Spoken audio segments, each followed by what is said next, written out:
So tell me if you've ever experienced this before. You get the itch to play Stardew Valley, and you've determined that you're gonna make the farm of your dreams. You're gonna fill out the entire plot, you're gonna get a big barn, you're gonna get a whole wine operation going, you're just gonna type A the living daylights out of this farm. And you put an entire month of your life into this thing, working away with every spare hour you've got, looking forward to the moment where you can make your grand vision a reality and your crops stretch all the way to the horizon. But 30 hours later, you're only just hitting year 2, and that motivation is really starting to slide. You're still looking forward to getting that wine cellar, but you're gonna have to play for another 10 hours before the fruit trees are fully grown and you can execute the next step of your plan, so what the heck are you gonna do in the meantime? You could expand the farm, you've been meaning to do that, but in order to do so, you have to go screw around in the mines to get the ore for more sprinklers. But you just spent literally all winter doing nothing but that, and please, dear God, you want a break. And besides, you are broke, and that means waiting another 5 hours for your crops to grow before you can finally sell them and afford to expand your barn. The game's moving at a snail's pace, and there are only so many fish you can catch while you wait before it starts getting a little rote. Somewhere in the middle of spring, you get distracted by another game, decide, you're not having that much fun anyway, and you never actually get to build that farm.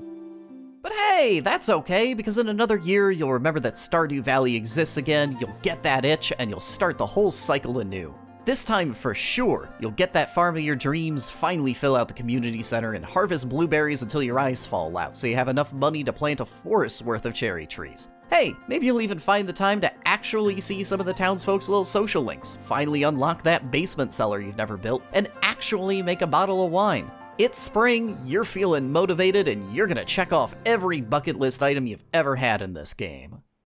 This is pretty much my experience of Stardew Valley, and I imagine that I'm probably not alone in it. It's an almost universally beloved game chock full of cool ideas, but it's also one that's extremely difficult to balance with things like a second hobby, or even a second video game.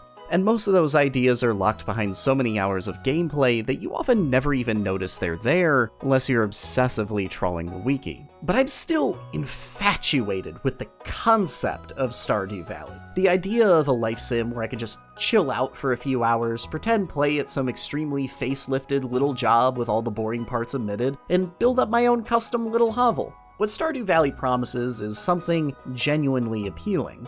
But as a more casual player who's getting up there in years and doesn't have the time I used to as a kid, I've never actually gotten to experience it.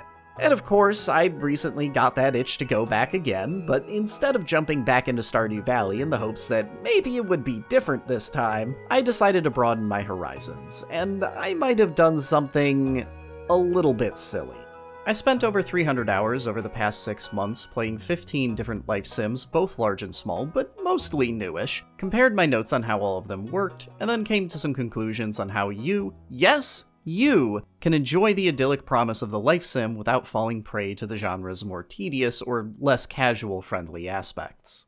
And this isn't really supposed to be a value judgment. I want to be entirely clear about that, so let me say it one more time. This is not a list of life sims that are good or bad, so much as a list of life sims that are accessible, that can be enjoyed by a casual player without much difficulty, outside resources, or wasted time. I'm looking at these games through a very specific lens, and that means your favorite sacred cow is probably gonna get barbecued, but it's okay, we're all friends here, let me cook.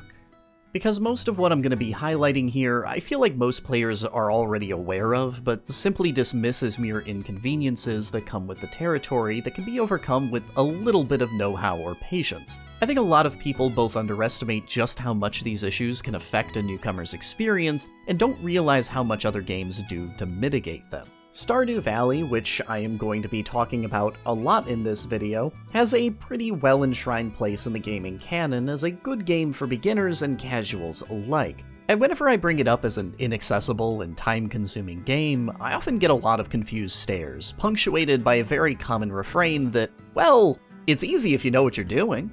But I want you to try and put yourselves into the shoes of someone who can only put a few hours of their time into one of these games, who maybe don't want to spend every waking hour of their life thinking about this game and digging into the wiki during work hours. Yeah, I see you there. for whom a little bit of patience, or knowing what you're doing, which usually translates to a couple dozen hours, is actually a pretty big request that is more or less asking them to spend their entire month waiting to mind meld with a game before they can enjoy it. Anecdotally, as someone who doesn't have a ton of free time to play games, these issues genuinely stop me from getting into many games in this genre, and as I've discovered, it in fact does not have to be this way. If you're a fan of the genre and just want some new game recommendations, you can jump to this timestamp, but this video is meant to be a lot more, to help you understand the life sim genre, what to look out for when you're shopping for one in the wild, and how to get the most out of your time and get around the most tedious elements of the genre. I don't just want to tell you what games to play, but also why you should play them, and how you can still spot an accessible one when this video is 2 years old. And this is what I found. Brothers of the mind rejoice. Swing, swing, swing with me. Racial pick and racial voice. Sing, sing, sing with me. Have you ever noticed in Stardew Valley that no matter what you're doing, you need an iron bar to do it? You want to farm more, expand your little plot of blueberries? Gonna need iron for a sprinkler. Want to supplement your fishing with a crab pot or two, or make some consumables to make your fishing rod better? That's gonna take some iron. Want to get into beekeeping, make mayonnaise, wine, maple syrup? Whether you're trying to upgrade your first watering can or fix Willie's boat to unlock a new endgame island, you're always going to find yourself needing more metal bars, which means you're always gonna find yourself in the mine. Or at least, I always do.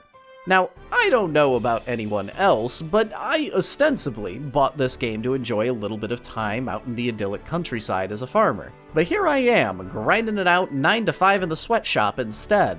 I'm a land farmer, motherfucker! I know I'm being a bit cheeky about it, but compared to many other simulators, life sims are regularly plagued by weak crafting systems rife with painful resource bottlenecks. It is good design to have sub-activities meaningfully interact with each other, but in life sims, these side systems can often supplant the whole point of the game and become the main activity. After I find myself in the mine for the 30th time, it stops feeling like a compelling side activity and more like just busy work. Significant spans of drudgery I have to work through to get to the part of the game I actually enjoy, building my cool little farm. And this sort of rhythm is everywhere in the genre. The Story of Seasons, Pioneers of Olivetown, is even worse about this, actually. From farming to progressing the main story to even romancing characters, everything in the game needed a silver bar. I kid you not, I was so hungry for metal bars to do anything else in the game that I went diving into Olivetown's mine every day for 2 weeks straight. And Potion Permit also really struggled here, with even the most basic starting upgrade requiring intense amounts of wood and stone to unlock. I spent my first 2 hours strip mining this single screen over and over again repeatedly before I just dropped the game entirely. On the flip side, the obvious easy way to resolve this issue is to just spread important resources across multiple activities. Coral Island, a modern take on the farming sim formula that's basically Stardew Valley with a million quality of life improvements, introduces the idea of scuba diving. It's a fun little thematic activity for a tropical island, but realistically, all they did here was invent a second mine where you're running around harvesting magic metal kelp instead of iron ore. And yet, the fine details were just different enough that I felt like I was doing a completely different activity. And through the simple act of just dividing its critical upgrades across 2 similar-ish systems instead of gating them all behind one thing, I enjoyed Coral Island for far longer than I do a lot of life sims. My time at Sandrock tackles the issue from the opposite direction, giving you a wider pool of things to build, and thus necessitating a wider range of resources that you have to harvest, which in turn motivates you to vary your schedule a lot more. One day, you might need to make some metal pipes and will have to go mining, but on another day, you might be building a wooden stage, or even working with rubber. There's always something new and interesting you have to make that's pulling you to go engage in new activities. And it's not the only way my time at Sandrock impressed me, because this game completely dodges another issue that a lot of life sims have: the build-up phase. So every game's gotta have a tutorial, right? And a lot of life sims do this by having a build-up phase where you start with 10 potatoes and slowly figure out how to use the game system to turn that into 200 potatoes. Now, I understand that you can't just dump new players straight into it, and this period is a useful on-ramp to get properly acclimated. But just like how a roguelike's first level or two can start feeling a little passé once you're deeper into the game and trying to beat the final boss, this early build-up period often felt like I was paying my dues, waiting to get to the quote-unquote real game, which can be a bit of an issue when it takes a good dozen hours to get there. Just as a reminder for folks, this is a guide for people who are extremely busy and might only get to play a few hours a week. Just wait until it gets good 12 hours in is not valid advice. And it turns out, it's not advice you have to endure if you want to enjoy a life sim. Almost every game I'm going to recommend finds a way to trim down this build-up phase, many of them often while still providing a tutorial. A lot of them do it by just shifting to an entirely different profession, which is often accompanied by a different rhythm. We already talked about how my time at Sandrock has you take on the role of a handyman instead of a farmer. Potioncraft and Potionomics both put you in the shoes of an alchemist. Dave the Diver, well, has you playing as a diver, engaging in some really wild fishing. And despite this range of wildly different professions, these games all have one thing in common. As each game develops, they don't grow in scale.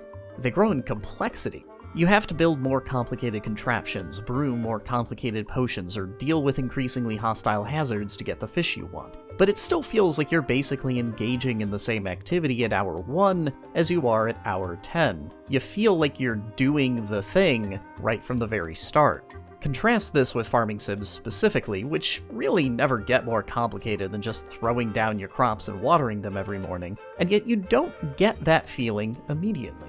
Because the real feeling of play stems from physical growth and actually painstakingly building and managing your farm. And I feel like that's where a lot of this impatience I often felt at the outset stemmed from. I'm always impatiently waiting for a fully fledged farm to manage, because I don't get to really engage with most of the game's systems until I have one. But that doesn't mean that farming sims are uniquely doomed to suffer through this build-up phase. Sunhaven, which is basically just Stardew Valley with elves and dragons, introduces a really ingenious quality of life improvement by making you pick a profession when you first build your avatar. These are effectively starter classes, and they do two really cool things that I like. One, they give players an instant view of the many different possibilities in the game. Sure, you can be a normal farmer, but what kind of farmer do you want to be? Do you want to specialize in ranching? Do you want to grow fruit trees? Do you want to be a cook? These professions do an amazing job signaling to a player that all these possibilities can be pursued, and by posing the question up front, they already have you thinking about what you want to accomplish in the game. But importantly, they also give you free stuff. Now, nothing crazy or unique. Anything you get from these starter classes you can easily get within the first few hours if you put your mind to it. But when I picked the baker profession, it meant that I got to start engaging with the part of the game that interested me most within the first 5 minutes. Pioneers of Olivetown makes for an even better direct comparison. As the progenitor of Stardew Valley, Story of Seasons as a series falls pretty close to the established formula just about everyone is familiar with. And Pioneers of Olivetown, the now penultimate entry in the series as of like a week ago, takes this idea of freebies even further, and it's worth comparing with Stardew Valley. So let's say you're a little curious about ranching. You like cows, it seems pretty cool, and you like the idea of regular income to supplement the big cash spikes when the corn finishes growing. So how do you get into it? In Stardew Valley, your first step is to gather the materials. A chicken coop is your lowest buy-in at 4,000 gold, 300 wood, and 100 stone, all of which you have to source yourself. So instead of building up that nest egg and escaping the build-up phase, you have to divert an entire harvest's worth of potatoes to funding this chicken coop. And then you have to spend 3 or 4 days putting all of your time and stamina into harvesting the wood and stone to build it. After you're done doing that, you take all your supplies over to Robin, who will tell you that it'll be ready in 2 days, so okay, now you gotta play the waiting game for another 30 minutes and let time pass, but once that's done, now you can finally go buy a chicken for another 800 gold. And now you can finally find out if this mechanic is for you. In Pioneers of Olivetown, there's just a freebie coop lying around, complete with your very first chicken. Spend 5 minutes chopping down a tree or two, build the thing, chuck the chicken inside, and congrats, you're a rancher now. And this is the power of freebies. They don't derail the game, only the first one is free and you still have to work for it if you want to get deeper into it. But the cost of curiosity and exploration is significantly lower. You got to start interacting with all these mechanics earlier and without detracting from the rest of your farm's growth, which is a huge bonus for onboarding. The first time I ever played Stardew Valley years and years ago, I spent half my spring pursuing my first chicken coop, only to find that ranching wasn't really jiving with me. And seeing how I'd wasted all that time pursuing something that it turned out I didn't even enjoy, as well as all the material costs and how long it was going to take to recover all that money I'd spent, was a major reason I'd set that game down the first time. The cost of curiosity was just too high. Clear communication in a life sim is a bit of a delicate balancing act. You don't want everything explained to you in an overly exhaustive tutorial because exploration is a core tenet of this genre. Whether you're discovering an entirely new map you didn't realize was there, or stumbling upon an entirely new mechanical system 20 hours in, those big moments of discovery are usually the most memorable ones that people share with me when they want to talk about life sims. And so I think it can detract from a lot of people's experiences to have a game just tell them what to do outright. Curiosity, and having that curiosity rewarded, is one of the genre's greatest strengths. But a player needs to be given the space to actually indulge in that curiosity, and life sims don't always do the best job providing it. They regularly run afoul of this snag where they don't explain anything about themselves, but then punish you, sometimes quite severely, for failing to understand them. Not in a cruel way, not in the way that a Dark Souls boss punishes you for failing to learn its moveset, but in a tedious way. If you miss a seasonal item required for Stardew Valley's main questline, you have to wait 20 real-life hours of gameplay to try again. If you didn't know to hang on to some potatoes you planted in the spring, you just won't ever be able to make Alex's favorite meal, and making him your friend takes a lot longer. If you don't know to rush to the bottom of the mine because there's a second, better one after it, you can just spend hours and hours farming the same 10 floors over and over for resources. And it comes on a sliding scale, right? Punishment in Slime Rancher is fairly benign. If your slime farm has a prison break due to your ineptitude, you're only set back 30 minutes, and the ensuing chaos is actually one of the most entertaining experiences of the entire game. If you don't immediately grok what Potionomics tutorial is trying to teach you, though, you'll probably fail its very tightly timed first benchmark, and probably have to spend a few hours starting a new run, which is genuinely grating, but can be persevered through. If you screw up and miss something for Stardew Valley's community center, though, waiting an extra 20 hours to polish off a trivial task is an extremely high barrier to get over. For a casual player, you're asking for their entire month of free time just to wait to plant a melon. That's not an inconvenience, that's a fail state. And that is why I always have a Stardew Valley wiki open. The wiki is the last refuge for games with a high cost for curiosity. Players figure out pretty quickly when it's not safe or convenient for them to explore game systems naturally, and once they do, they'll be hitting that Google search bar the second they see something they don't recognize.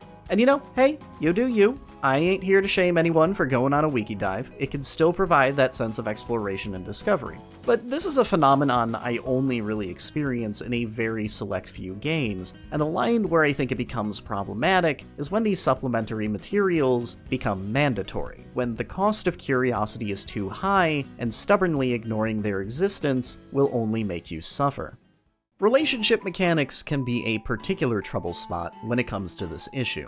The basic format in life sims is that you make friends by being a weirdo that shows up every morning at their doorstep with a daisy. But if you want this process to be shorter than the entirety of the Ice Age, you have to start specializing your gifts for each individual person's tastes. And the generally intended method is that you're supposed to pick up scraps of information here and there about people's favorites organically by hearing their friends and family mention it in casual conversation. This, it turns out, is incredibly tedious, and literally nobody does this. Instead, you just go on the wiki, look up the answer in 5 seconds, and just get on with the gift giving. Pioneers of Olive Town allows you to make universal gifts, which are a nice way of patching over the problem that did keep me off the wiki, but I think I like Potionomics' approach the best. Relationship mechanics play a fairly central role in Potionomics gameplay. All of the people you're befriending are the same people fetching slimes and batwings for your potions, and if they like you more, you'll get a big discount. And the system works the same way as a lot of other life sims. Insert gift to receive affection. But there's one real simple tweak here. Instead of having to know that pirate-cat combo, salt and pepper, like salmon specifically, all you have to do is figure out that, hey, they're cats, they probably like fish. And it's the same for every character and item in the game. Every single item belongs to one category or another, be it a bone, a gem, or a weird slime, and every character has their preferred category. Awkward racial profiling aside, it's a much more intuitive gift-giving system for multiple reasons. For one, just guessing and figuring it out yourself is a much more viable strategy when you're only guessing between a dozen categories of gifts, instead of having to realize that out of the like 300 possible items in the game, this guy's favorite is cactus juice. But for two, because each character's best gifts is an entire category of items, it's easier to figure out what they'd like from context clues. It's a lot easier to know that a guy's hobby is baking, and intuit that maybe he'd like a sourdough starter as a gift, than to happen to hear that he just really fiends for popcorn specifically, and you could probably get away with buying him a holiday tin. It's easier to make educated guesses based on broader personality traits, and it simultaneously feels a lot more rewarding when you get it right, because you're the one doing the detective work instead of just waiting for the game to hand you those little pellets of information. Overall, it is a significantly more compelling way to handle an almost identical mechanical system, and I really think other life sims should take note. But alright, we've tackled a whole bunch of different ways that these games can tediously wear down a player's patience, and while all of these symptoms are unique, there's often a common thread that ties them all together, as well as an equally common solution that you can spot even on a Steam store page. So when you're looking at a life sim that you want to buy, be sure to ask, how married are you to realism? Why does every craftable item require 3 iron bars? Why does it take a dozen hours to build up a farm in Stardew Valley? Why do you have to spend hours sifting through small talk about the weather to catch that the girl you're crushing on likes strawberries or something? Well, because that's how it works in real life. Duh. A keg might be primarily made of wood, but there are also those steel bands holding it together, so you have to have some metal in that recipe. Crops take hours of real time to grow because, well, in the real world, it takes months for them to do this, and what farming sims present is already a compromise with reality. Because reality, especially the work part of reality, is tedious. Every single one of these games, even the driest among them, are already making an incredible number of compromises with reality and delivering extremely romanticized depictions of the careers they're letting you dip your toes into, with many of these compromises made in the name of creating an actually fun game to play. So if we're already grading on a curve here, why not push it a little bit further if it makes the game more enjoyable? I, of course, understand that it's not nearly as simple as I'm laying it out here. If a developer wants to actually see their project released sometime in their lifetime, there has to come a point where you stop examining and picking apart every little piece of a thing and just get it made. And the games are already meant to emulate life to a degree, so when it's time to get it made, it's very sensible to offload as many of those design decisions as possible and just default to how it works in real life. Look, you just don't have time to think about every single little thing. Don't reinvent the wheel if you don't have to. But what we can't do alone, we can accomplish collectively. There are now so many different developers working in this specific niche that life sims are literally coming out faster than I can play them. And that means that between all of these different projects, someone, somewhere, is inspecting each one of these million design decisions and finding creative solutions for many of the genre's rougher edges. So if, like me, you feel like the build-up phase at the start of a life sim is too long, now there are a half dozen modern examples that solve the problem through the simple decision to make crops grow in only 4 days instead of like 8 or 12. Not only do you get past that build-up phase way faster, but you also get to engage with a farming sim's core loop more often, and that can only be a positive thing. If, like me, you find yourself getting bored very quickly farming repetitive tasks to grind your way past a resource bottleneck, games like Coral Island will just invent entirely new fantasy resources for you to harvest, and the game is way better for it.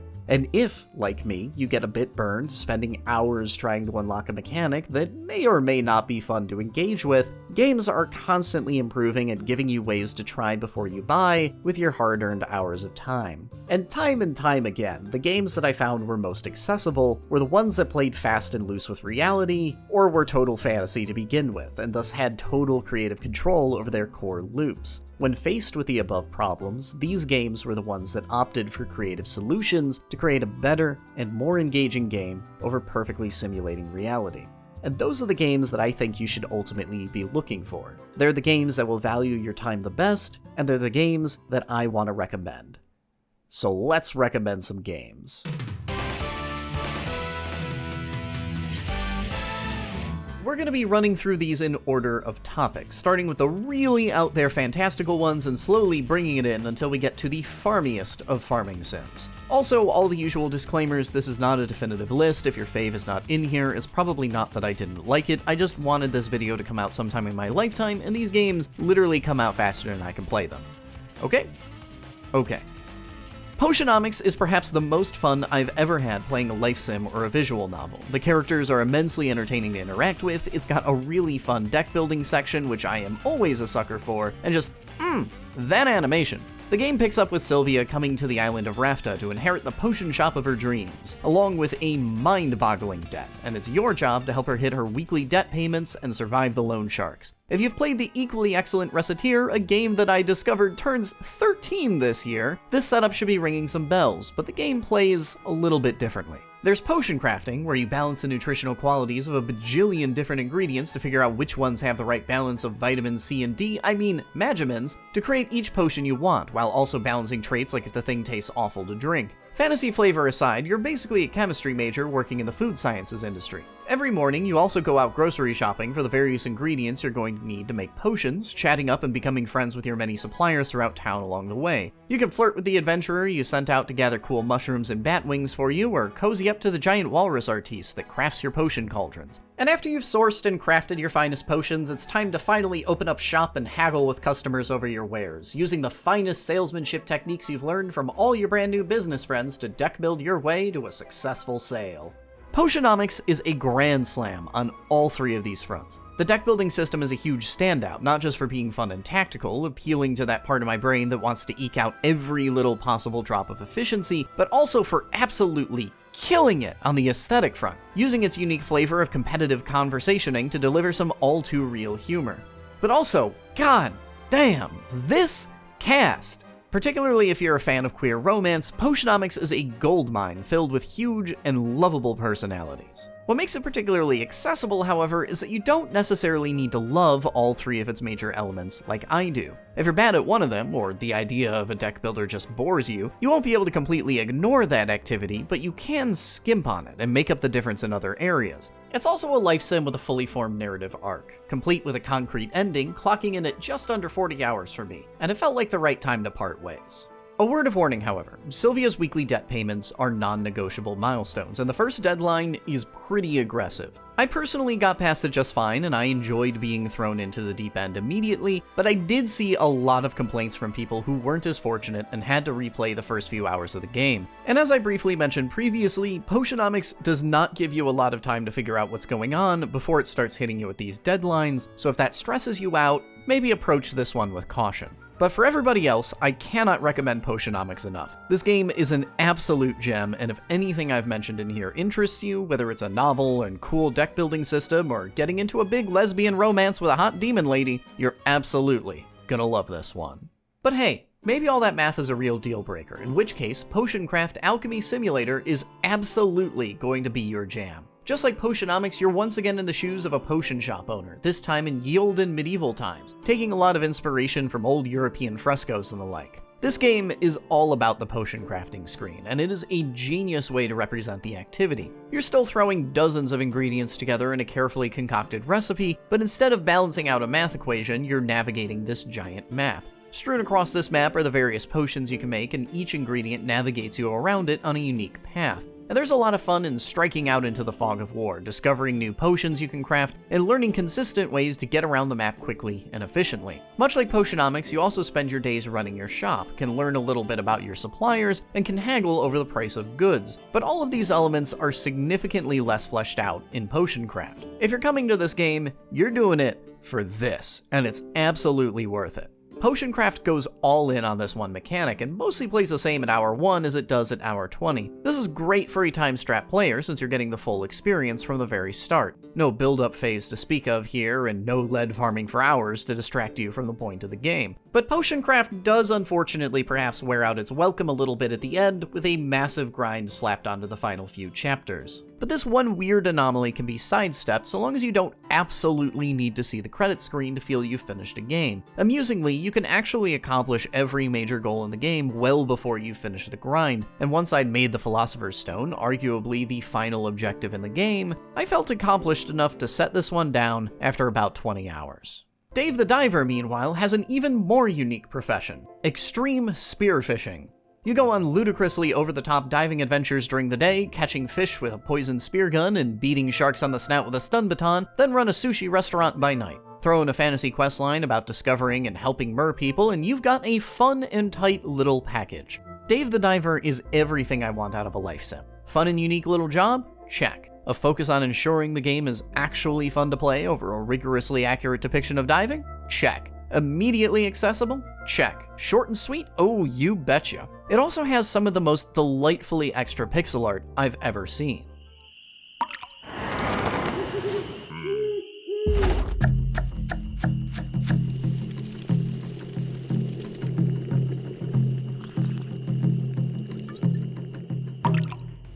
This stuff's great, just A+. There are all kinds of activities to engage with in Dave the Diver. Quests to go fetch things for mer people, running around refilling wasabi and pouring the perfect beer at the sushi restaurant, gathering materials to upgrade your guns and diving equipment. But in every aspect of this game, it's the resource management that really sings here. Whether you're choosing exactly what to fill your limited inventory space with on a fishing dive, or setting the menu for tonight's customers, Dave the Diver's most interesting gameplay decisions all revolve around the ingredients. Underwater, you start feeling like a real outdoorsman. This fish you leave alone, this one you catch whenever you find it, this one weighs a lot but sells well, this one is light but troublesome to harvest, and so on. And at the restaurant, you're always using all of those fish to try and hit a moving target as you gain more customers, figuring out how much you can spare on upgrading dishes, how much you have to put on the menu, and taking care not to put too much on there and watching half of your hard-earned fish go into the trash. Dave the Diver is a phenomenal little indie game that you absolutely need to check out. There are some light roguelike and action elements that make it stand apart from the rest of this list, but I promise there is an A+ life sim in there too. When I played Dave the Diver, I played an early access version and saw everything it had to offer in about 15 hours, but the game just hit full release like a week ago and has added a fair bit of content, so your mileage may vary. Regardless, this is a great gem. But speaking of the restaurateur business, Lemon Cake has you taking the reins of a bakery. A basic day has you getting up and filling your shelves with as much pre-baked food as possible, and then once the store opens, you have to juggle a half-dozen mini-tasks from baking more bread, to cleaning tables, to watering your strawberries throughout the day. Once the shop closes, you clean up whatever's left, learn a cool new recipe, and then repeat. It's straightforward, simple, and pretty darn cozy and wholesome. It's kind of like an extremely laid-back single-player version of Overcooked that lets you tackle it at your own pace. Sure, you could be like me and play the game as sweatily as possible, trying to maximize how many customers you can shove through the store, but if you only manage to serve 2 customers, well, the only punishment you receive is that you only get money for serving 2 customers. The more you excel, the faster you'll proceed through the game, but it's overall a very relaxed experience focused on wholesome vibes and the fantasy of getting to own your own tiny bakery. You get to set a new menu every morning, you get to stock your shelves with gorgeous little pastries, and you've got a fun little ghost friend teaching you how to bake. It's very vibes focused, and the vibes are impeccable. While you can play the game infinitely, I'd reached what's more or less the ending and unlocked almost everything after about 18 hours. And just like Potion Craft, you're pretty much doing the exact same thing through all 18 of them with all the same perks that implies. Unlike Potion Craft, however, Lemon Cake wisely lets you go just when it's starting to feel a little played out. Lemon Cake has perfect pacing, and if you're remotely interested in it, it won't steer you wrong. Traveler's Rest, meanwhile, has you working a fantasy tavern, slinging mugs of ale, mopping the floors, and much, much more. And this is where we start drifting firmly into the farming sims specifically, because you're in charge of every part of your supply line, caring for your wheat all the way from tender seed to finished artisan beer. A lot of the side activities have been stripped down here. No adventuresome spelunking through a monster-filled cave to get some iron. Just go into your backyard and chop some off the old block. And quite frankly, I think I actually prefer it this way, with a focus squarely on fulfilling the fantasy of being your very own tavern keep. And that part, they do an excellent job of. There's been a real effort to try and give you something to do at any given moment, whether that's cleaning tables, running into the back to cook more food, or replacing the kegs behind the counter. And the game suitably has one of the more fleshed out crafting systems, particularly when it comes to the multi-step process of brewing ale. What you make doesn't seem to matter too much mechanically, but if you're a nerd about IPAs, you'll probably appreciate the detail here. Much like Lemon Cake and Potion Craft, Traveler's Rest is largely a one-note game that doesn't vary its gameplay a whole ton, and this largely feels like a symptom of it being in early access. What really feels missing here is the existence of any NPCs to interact with whatsoever, but that's slowly changing as the game introduces new content updates. Give it a year or two, and it'll probably be a more fleshed out game, but what's already here is still great for a dozen hours of life sim goodness. I played Traveler's Rest for about 8 hours, and I feel pretty content with my time spent. Speaking of feelings of calm and easy contentment, if that's your jam, then look no further than No Place Like Home. This one was fondly named the bubble wrap popping game by my Twitch chat, and I can't think of a better description. It tasks you with cleaning up an earth overrun with trash a la Wall-E, and so the gameplay is largely focused around taking a zone that looks like this and turning it into this. It is oh so satisfying for the neat and meticulous part of your brain. Like I said, bubble wrap popping. Fans of Power Wash Simulator or the much older Viscera cleanup detail will find plenty to love here. But there's a whole other half to this game, the farming side. It's definitely not the main focus of the game, but as a side activity, it still shines, forcing breaks between vacuum sessions to go tend to your crops, feed the chickens, and buy a few upgrades. It also has maybe one of the best watering systems I've seen in a life sim, just letting you go at your entire farming plot with a fire hose. A lot of other games that focus more heavily on farming probably couldn't replicate what No Place Like Home does here, as the time it takes to water things is a major way they can mold the tempo of the game, but it feels great to just go off with an incredibly irresponsible tsunami of water and power wash your crops in 10 seconds flat.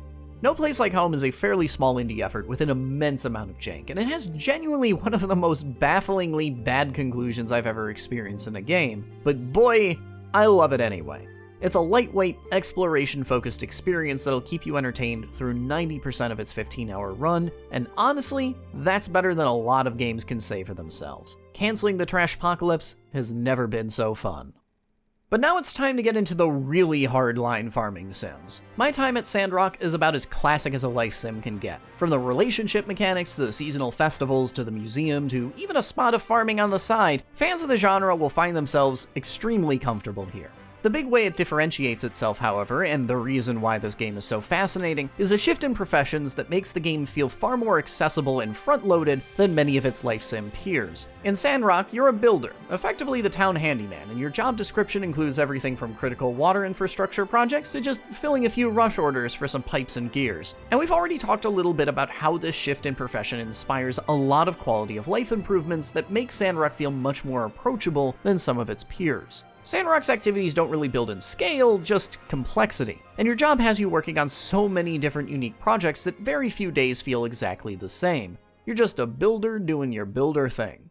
The game also introduces a fun twist by setting itself in a desert, aka a place where there is no water, and managing that resource becomes a major part of the game's rhythm. You're not going to die of dehydration or any such survival game nonsense, but you do need to find ways to manage your water supplies to keep your little builder factory running. If there's one place where I feel like Sandrock struggles, it's combat, and the game's insistence on constantly pushing you into it. While I don't want to rant about it for a full 5 minutes, life sims love shoving combat into their games, but they also love making that combat boring as sin, and Sandrock is not immune to this problem. To their credit, they at least give you a dodge roll, a simple 3-hit combo, and the option to use a gun instead, all of which are more than you'll see from any other game on this list, but you're still basically just mashing left click until a thing dies. Combat works when they're asking you to go hunt a buffalo for 2 minutes to get unique crafting components, but doesn't work when they're asking you to go through a whole ass dungeon for a story mission. Also be aware that this is probably the longest game on this list. I played Sandrock for a healthy 15 hours and enjoyed most of my time with it, but I also only got like a quarter of the way through the game's main storyline, and it being in early access, it's only going to get longer. So while the game is extremely respectful of your time, just understand that it's also going to ask for a lot of it. It also hits full release in September, so if early access titles bother you, just wait until it comes out in a few months. Overall, I do have some reservations recommending this one just from sheer length alone, but this game is doing too many smart and respectful things with your time for me to give it the cold shoulder. I think it's still worth checking out, even if you might not ever have time to see the ending. For something a little more freeform that you can pick up and put down at will, however, Dinkum is a good fit. It's Animal Crossing in Australia. That's the pitch. And there is one massive reason that it makes it onto this list. It does not play in real time. Happen to have a job that keeps you working an inflexible schedule or just really weird hours? Only get to play games twice a week after the kids go to bed at 10 p.m.? Animal Crossing might be a barren wasteland that locks broad swaths of the experience away if you can't match its schedule and actively punishes you if you can't find the time or interest to play every day, but Dinkum will give you the exact same experience on your terms. Bless this game. It's also pretty fun. A lot of the time is spent wandering around collecting the components for delicious waddle tea, but it does an excellent job in dodging the many causes of lead farmer syndrome. You're always on the hunt for some material or another, but it's always something different each time. Foraging is an actually useful activity alongside everything else. It does the same thing as Coral Island by splitting many of the more metallic components amongst multiple activities, like using this metal detector to find buried treasure, and oh yeah, it's also got farming and ranching in there. There's a lot of different stuff to do in Dinkum, and it's all great, wholesome fun. Dinkum does come with a single massive asterisk, however, and that's how the game rolls out its villagers. So once you hit the end of the tutorial, Dinkum starts drip feeding new villagers to come and live in your town, and if you want them to stick around, you have to convince them to stay by buying stuff and doing small errands for them. Pretty standard stuff. The issue, however, is that each villager needs to show up 3 or 4 times before they'll stay. Only one villager shows up every 2 days, each day is a good 30 minutes long, there's always 4 or 5 villagers showing up on rotation, and you can see where this is going. Even if you do everything perfectly, you're looking at a good 10-ish hour grind before you start actually unlocking anyone and getting reliable access to their mechanics. Stuff like being able to buy farming seeds, scientific gadgets, or a chicken or two. This step of the process, flatly, just takes too long, and it makes Dinkum a difficult recommendation despite how impeccable the game is in every other way. I ultimately ended up enjoying Dinkum a lot, but if your time is at a premium, you still might want to tread a little carefully with this one. But you know what I can recommend with 0 reservations? Sunhaven. Sunhaven is Stardew Valley, but it's fantasy. Elves, demons, magic spells, and a big globe-trotting quest to go stab an evil dragon all heavily feature in this otherwise classic farming sim experience. It also stands out with some fairly entertaining and, dare I say, anime-inspired choices with its cast and storytelling. Even just the decision to have the opening 5 minutes of the game follow an unrelated character that eventually bumps into you feels pretty singular in the genre, and it has an incredibly extra aesthetic that reminds me of old 2000s Nexon games. It's great. But Sunhaven also has so many quality of life improvements over its predecessors. Where do I even start? There is so much to cover. Okay, let's start with the idea of the magic system itself. The stamina bar is swapped out for a mana bar, which means you can wail away with that hoe for as long as you want without getting tired, and your only restriction is on the big spells you can cast. And even better, expanding this mana bar is one of the main goals in this game. Whereas most farming sims allow you to grow and scale via the power of automation and thus kind of eventually do away with the whole farming part of the game, Sunhaven's mana and spell system keeps the focus on actually being a farmer while still giving you a sense of growth. Instead of sprinklers, you get larger spells that let you till, water, and chop huge swaths of land in an instant. And many of the game's central mechanics are dedicated to different ways to expand your ability to do this at larger and larger scales. It's an ingenious tweak to the formula that still keeps you involved in the game's core fantasy, being a magic farmer, without limiting the scale of your ambitions. It's also just the start of the quality of life improvements. I already talked about how great the profession system is, both for letting you hit the ground running with a few freebies, and for doing a great job immediately outlining the game's scope. Everything in the game explains itself well enough that I only ever had to hit up the wiki like twice. Day-to-day conversations with other villagers are way more interesting than the usual banter about the weather and do a great job expressing each character's personalities. It might have the best combat system on this list purely through virtue of being able to ignore it and instantly fireball everything to death from a mile away. There are staple year-round crops, so you'll never be staring at your kitchen wishing you thought to keep some of those potatoes you planted 10 hours ago and now suddenly need for a recipe. And speaking of, this game actually has one of the best fleshed out and most accessible cooking systems I've ever experienced in a life sim. I spent my entire run making money as a baker, taking all of my products all the way from wheat seed to piping hot loaf of bread, and had an immense amount of fun every step of the way. This game is amazing. It is everything I ever wanted out of a farming sim. Sunhaven also does that same thing Stardew Valley does by always getting bigger, and bigger, and bigger. As you explore, you can find entirely new NPCs, unlock dungeons, and even discover entire towns complete with their own farms, unique mechanics, and currencies. This game honestly gets a little intimidatingly big, and by the end, I felt like some kind of weird farming CEO, always sleeping on flights between farms as I franchised up across the continent. But the nice thing is that, like with all else in Sunhaven, the game opens up significantly faster than Stardew Valley does. After only a dozen hours and some brief quest lines, you can be messing around on a completely fresh farm with all new crops and materials. And I have a pretty strong hunch that this whole multi-farm system makes Sunhaven easily the best life sim on this list to play multiplayer. No having to divide up a single plot of land between 3 people, you can each just get your own farm in your own city that each player is in charge of. It'd take a little bit of work, but I think it'd be a really cool and unique experience for folks that enjoy multiplayer Stardew. For the solo player, all of this can be a little overwhelming, or at least it was for me. It's also one of the longer games on this list. I've been playing for about 40 hours, and I still haven't quite finished a full year in the game, nor finished tackling the main questline. But that didn't do much to curb my excitement for Sunhaven. The core elements of the game are sound, and there are so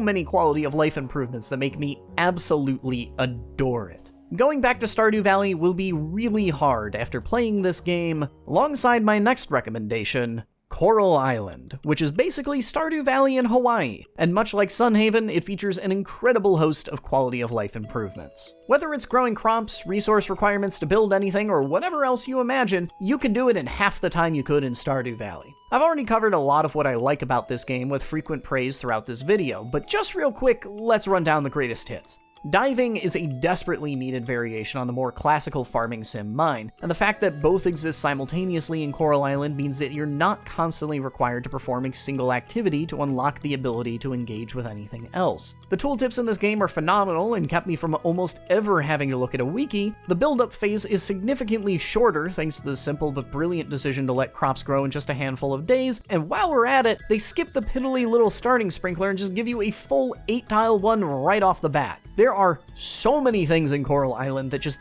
get the player up to speed and enjoying the game faster. This game shreds the fat. It's also a terrifyingly massive game in its ambition. Didn't think Stardew Valley had enough people to become friends with? Well, now there's like 60 of them. Didn't think the mine was deep enough? Well, now there's 4 of them. Not enough progression trees? We doubled those. And while we're talking concerns, there's a community center translated 1-for-1 over here, and while it barely existed in the early access version I played, I'll be pretty peeved if it becomes a dominant element in the full release. Coral Island does worry me a little bit in its more is more approach, but there are some good ideas here. While I don't think I'll ever find the time to befriend every single villager in Coral Island, I do definitely appreciate the addition of extra activities. We've talked about diving, but there's also the introduction of bug catching, which functionally is just an extra thing to do alongside digging up random stuff in the ground while you're walking to go do something else.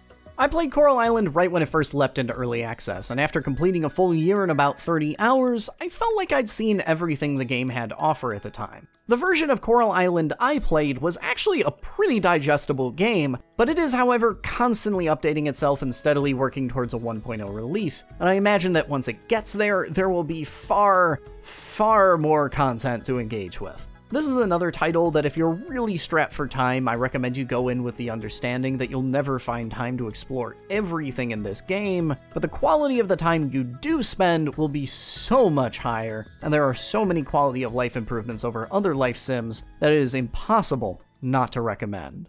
And recommended I do, along with the other 9 titles I've mentioned here. All of these games, yes, even the long ones, are worth checking out, even if you only mess around with them for a dozen hours. If you've ever bounced off the life sim genre, found it tedious, or simply too time-consuming, I think these titles might change your mind, because in a lot of ways, they did change mine. What surprised me most about doing this project was just how many games I played that felt so much more approachable than I assumed the genre was going to be. Stardew Valley has enjoyed a long tenure as the face of the life sim genre, but as a casual fan looking in, that also means that it's the only game you ever hear anything about. I had to purposely dig to find most of these games when I set myself on this project, but I'm glad I did, because I enjoyed way more of them than I thought I was going to. There is absolutely a ton to enjoy out there, even if your time is at a premium, and I hope you find at least one game on this list that excites you. And there are even more games out there, just so many games that I didn't even get a chance to touch, and more that are going to keep coming out. We're kind of in the middle of a life sim renaissance. The genre is exploding both in scale and popularity, and that's probably going to keep happening for at least a few more years. So if you're like me and you love the concept of the life sim but simply don't have the time or patience to slog through the genre's biggest names, just remember, it doesn't have to be like this. There are dozens of phenomenal indie games that'll give you exactly what you want in a fraction of the time with significantly less stress involved. And I should know, because exactly what I wanted is exactly what I got. Alright, I think I am finally out of things to say. For everyone that actually stuck through this behemoth of a project, thank you so much. This is a video I've wanted to make for literal years, and I hope the folks enjoy it enough that I can keep making more like it for other genres. So please, please, please let me know how this experiment is going in the comments. Do you want more of these? Do you need me to wrangle them down to a more manageable time count? Do you have a favorite genre you want me to tackle? Let me know. And if you want to follow along as I start researching for the next video in this series, you can find me streaming many of my reactions live on Twitch at First 5 Review. You can also find me over on Twitter and support me on Patreon if you really want to see work like this flourish. Thank you again so much for all your time. I hope you enjoyed this video as much as I suffered making it, and I hope you have a good one.